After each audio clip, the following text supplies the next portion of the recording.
My impressions today, I'm calling my impressions and listen to it. It's called I Hope You Don't Survive.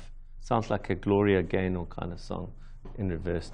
But I hope you don't survive is really what I mean here is I hope you thrive. And too often when I come across entrepreneurs, they are just trying to survive and their mindset is around survival. Now, that's all very well, and I'm not judging you if that's all you want to do. But when I speak to most of these entrepreneurs that are just wanting to survive, when you ask them deeper questions, they actually don't want to survive, they want to thrive. But they've almost submitted to the fact that just if I survive, that'll be cool. What I'm saying to you entrepreneurs is don't have that mental attitude. Have a mental attitude of I deserve to thrive.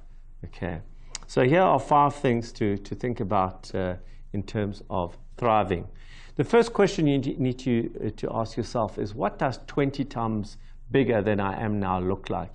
You know, it sounds like a very simple question, but most entrepreneurs I come across when I ask that question have never ever considered what a business, never mind 20, but 10 times their size actually looks like.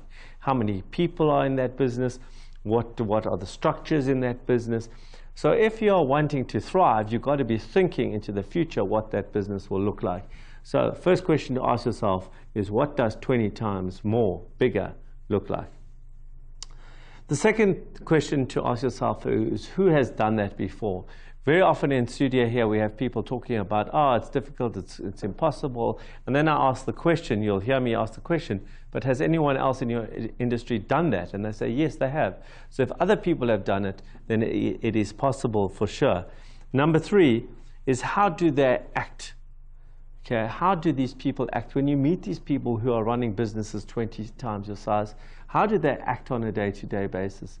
Now, it's a very important balancing act to try and play in the role as if you were running a business 20 times that size, but also being true to who you are and not trying to be then a second best of somebody else.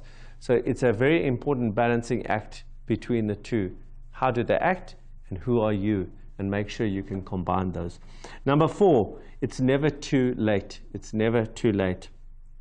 Yeah. Often I come across entrepreneurs, particularly in their 40s or 50s, and they say, well, it's too late. You know, how much time have I got before I retire? Well, as an entrepreneur, you shouldn't be thinking about retirement anyway, but let's not talk about that. How do, you know, if you look, we know the cliched Kentucky Fried Chicken story, the Colonel Sanders story.